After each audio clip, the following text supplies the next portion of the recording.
محمد وعلی محمد. بسم اللہ الرحمن الرحیم. الحمدللہ الذی جعلنا من المتمسکین بولایت امیر المؤمنین. اللہم ایاک نعبد و ایاک نستعین. الصلاۃ والسلام بتحیۃ الکرام علی اشرف الانبیاء والمرسلین واولادہ الطیبین الطاہرین المعصومین ولعن اللہ تعالی علی اعدائہم اجمعین. اما بعد فقد قال حق سبحانہ تعالی فی کتابہ المجید وفرقان الحمید وهو اصدق القائلین وقولہ الحق. بسم اللہ الرحمن الرحیم. ثم اورثنا الکتاب الذین اصطفینا من عبادنا. محترم سامعین و ناظرین، ولایت علی چینل 313 کے پلیٹ فارم سے اور اس ڈیجیٹل بارگاہ سے آپ تمام مومنین کی خدمت میں عشرۂ محرم کی یہ چوتھی مجلس جو ہے وہ آپ کی سماعتوں کو ہدیہ کی جا رہی ہے. گفتگو کا مرکز و متن سرنامہ کلام خداوند متعال کے مقدس ترین کلام مجید سے سورہ مبارکہ فاطر سے وہ آیہ کریمہ ہے جس میں خداوند متعال واضح طور پر ایک ارشاد فرما رہا ہے. بسم اللہ الرحمن الرحیم. ثم اورثنا الکتاب الذین اصطفینا من عبادنا. ہم نے اپنی کتاب کا وارث ان لوگوں کو بنایا ہے جنہیں ہم نے مصطفیٰ کیا ہوا ہے. ہم روزانہ کی مجلس میں اس کتاب کی جانب جا رہے ہیں جس کا خدا نے واضح طور پہ حکم دیا ہے. خداوند متعال جس کتاب کا تعارف کروانا جاتا ہے، ہم اس کتاب کی طرف لوگوں کی توجہ مبذول کروانا چاہتے ہیں کہ حقیقت میں وہ کتاب کون سی ہے، خدا کس کتاب کا حکم دے رہا ہے اور خدا مخلوق سے چاہتا کیا ہے. آج امت مسلمہ میں جتنے بھی فرقے ہیں ان تمام فرقوں کے ہاں جیسے اللہ پر تمام کا یقین متفق ہے، رسول پر تمام کا یقین متفق ہے، ایسے ہی اسلام کی ایک آفاقی کتاب جسے قرآن مجید کہا جاتا ہے اس پر تمام مسلمانوں کا یقین برحق ہے کہ یہ اللہ کی بھیجی ہوئی کتاب ہے، یہ اللہ کی نازل کردہ کتاب ہے، یہ خداوند متعال نے ہمارے رسول پہ اتاری تھی. آج مسلمان ہر ایک فرقہ اپنے دینی احکامات اسی قرآن کی روشنی سے لیتا ہے، لیکن جب ہم ان تمام مسالک میں دیکھتے ہیں تو ان میں معمولی اختلافات نہیں بلکہ بہت واضح اختلافات موجود ہیں. مسلمانوں کے جتنے بھی فرقے ہیں ان تمام کے ہاں مختلف نظریات ہیں، مختلف سوچیں ہیں اور احکامات کی پیروی کرنے کے لیے مختلف قسم کے طریقہ کار ہیں. جب ہم ان سے پوچھتے ہیں کہ آپ نے یہ حکم پروردگار جو ہے جس کے تحت آپ یہ عبادت بجا لا رہے ہیں، یہ حکم آپ نے کہاں سے لیا ہے، تو وہ اشارہ قرآن کی طرف کرتے ہیں.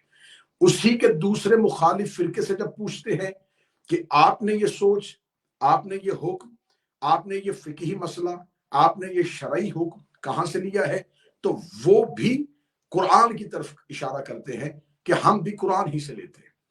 تو کیا قرآن نے مختلف قسم کے مسائل بیان کیے ہیں؟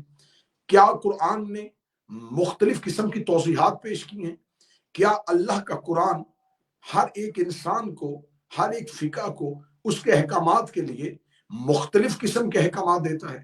جب ہم نے قرآن کی طرف رجوع کیا تو خداوند متعال نے فرمایا کہ یہ قرآن اگر اللہ کے علاوہ کسی اور کی جانب سے ہوتا تو یقیناً اس میں ایک کثیر اختلاف ہوتا، لیکن کیونکہ یہ اللہ کی طرف منسوب ہے تو اس میں کوئی اختلاف نہیں ہے. تو قرآن نے یہ دعویٰ کیا کہ میرے دامن میں کوئی اختلاف نہیں ہے، میں اختلافات کو ختم کرنے آیا تھا، میں تفریق کو مٹانے کے لیے آیا تھا، میرے پاس کوئی اختلاف نہیں ہے. ہم نے کہا اچھا اگر قرآن میں اختلاف نہیں ہے تو یقیناً پھر جس رسول نے ہم تک قرآن پہنچایا اس نے مختلف قسم کی انٹرپریشن کی ہوں گی، اس نے مختلف قسم کی آراء دی ہوں گی، اس نے مختلف قسم کے احکامات پہ اس رسول اکرم صلی اللہ علیہ وآلہ وسلم انہوں نے مختلف قسم کی رائے دی ہوں گی. جب ہم بارگاہ رسالت مآب صلی اللہ علیہ وآلہ وسلم میں پہنچے تو سرکار رسالت مآب کی بارگاہ سے جب ہم نے پوچھا کہ اے یا رسول اللہ کہ آپ بتائیے کہ آپ نے ایک مسئلے پہ مختلف حکم دیے ہیں، تو کیا آپ کے بتائے ہوئے جملوں میں یا احکامات میں معاذ اللہ العیاذ باللہ کوئی اختلاف تھا؟ تو رسالت باب نے فرمایا گستاخ نہ بن، وما ینطق، میں اس وقت تک نطق نہیں کرتا عن الہوا ان هو الا وحی یوحی، جب تک میرا پروردگار مجھ پر وحی نہ کر دے۔ تو میں نعرہ حیدری یا علی، علی مولا جی یہ قبلہ جی۔ میں تو نطق ہی اللہ کی مرضی سے کرتا ہوں، میں تو کلام ہی اللہ کی مرضی سے کرتا ہوں۔ تو ہم نے کہا کہ خدا تو کہہ رہا ہے کہ میرے پاس اختلاف نہیں۔ تو اختلاف جو تھا وہ اللہ پر نہیں تھا، اختلاف جو تھا وہ قرآن کے دامن میں نہیں تھا، اختلاف اس قرآن کو پہنچانے والے رسول میں نہیں تھا۔ پھر اختلاف کہاں تھا؟ اختلاف ہے قرآن کی تفسیر کرنے والے ان مفسرین کے پاس جنہوں نے قرآن سے اپنی سوچ کے مطابق نتیجہ لیا، جنہوں نے اپنی مرضی سے قرآن سے حکم لے لیا، کیونکہ قرآن ایک لکھا ہوا قانون ہے، وہ خاموش ہے، وہ صامت ہے، وہ بولتا نہیں ہے، تو لہٰذا اس سے اپنی سوچ کے مطابق احکامات کشید کیے۔ ہم نے کہا کہ ہم اس اختلاف کو مٹانا چاہتے ہیں، ہم اس جھگڑے کو ختم کرنا چاہتے ہیں، اور ہم دیکھنا چاہتے ہیں کہ اصل میں کون سا دین وہ ہے، کس فرقے کے پاس وہ دین ہے جو کتاب والا دین ہے، جو حق والا دین ہے، جو قرآن والا دین ہے، اور جو وہ دین ہے جو اللہ نے بھیجا۔ بے شک۔ جب ہم اپنے اس سوال کو لے کے، میں ایک طالب علم ہوں، میں اپنی مثال دیتا ہوں کہ میں اس سوال کو لے کے دنیا کے پڑھے لکھے طبقوں میں اگر جاؤں، میں سیاستدانوں کے پاس جا کے کہوں کہ آپ قانون ساز اسمبلیوں میں بیٹھے ہیں، آپ مجھے اس مسئلے کا حل نکال کے بتائیں، تو وہ کہیں گے ہمارا کام حکومت سازی ہے، قرآن پہ رائے دینا نہیں۔ میں پڑھے لکھے ڈاکٹرز کے پاس گیا، میں نے کہا آپ ایک انسان کی نبض پکڑ کے اس کی بیماری کے اندر چلے جاتے ہیں، تو یقیناً آپ کے پاس مسلمانوں کی اس بیماری کا علاج بھی ہوگا۔ تو انہوں نے کہا نہیں، ہم جسمانی امراض کا علاج کرتے ہیں، ہم نہیں جانتے کہ احکامات قرآن میں فرق کیوں ہے۔ ہر طبقے کے پاس اگر میں جاؤں گا، وکلا کے پاس جاؤں گا، انجینئرز کے پاس، پڑھے لکھے سائنسدانوں کے پاس جاؤں گا، وہ مجھے بتائیں گے کہ ہم اپنی اپنی تجربے میں ماہر ہیں، لیکن ہمیں اس بارے میں علم نہیں۔ بالآخر گھوم کے مجھے انہی کے پاس آنا پڑا جنہوں نے اختلاف ڈالا تھا، مجھے انہی مفسرین کے پاس آنا پڑا، انہی علماء کے پاس آنا پڑا جنہوں نے اپنی اپنی توضیحات سے یہ اختلاف پیدا کیا تھا۔ تو اب آئیے ایسا کرتے ہیں کہ ہم ان تمام طبقوں کو پیچھے ہٹا کے ہم رسول کی بارگاہ میں جاتے ہیں، ہم رسالت باب کی بارگاہ میں جا کے پوچھتے ہیں کہ یا رسول اللہ آپ ہمیں بتائیے ان اختلافات کی وجہ کیا ہے؟ کیا یہ سارے اختلافات آپ کی زندگی میں تھے؟ رسالت باب نے فرمایا نہیں، میری زندگی میں نماز ایک طریقے سے پڑھی گئی، میری زندگی میں روزہ ایک وقت میں سحر اور ایک وقت میں افطار ہوا، میری زندگی میں زکوٰۃ ایک طریقے سے دی گئی، میری زندگی میں تمام عبادات ایک طریقے سے ہوئی۔ قرآن کے جتنے احکامات تھے میری زندگی میں ان کی انٹرپریٹیشن جو ہے وہ ایک طریقے سے ہوئی۔ تو ہم نے کہا یا رسول اللہ پھر یہ فرقے کیسے بنے، یہ اختلافات کیسے بنے؟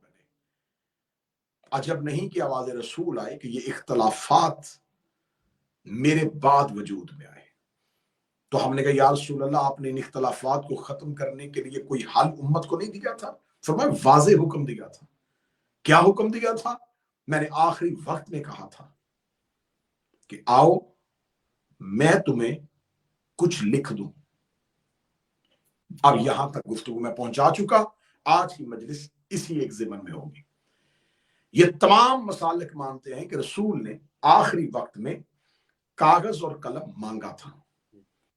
اس واقعے کو واقعہ کرتاس کہا جاتا ہے۔ کسی بھی حدیث کی کتاب نے اس کا انکار نہیں کیا کہ واقعہ کرتاس افسانہ ہے، مبنی بر جھوٹ ہے، یہ شیعوں کی من گھڑت ہے، یہ ذاکروں کی بنائی، کسی نے نہیں کہا۔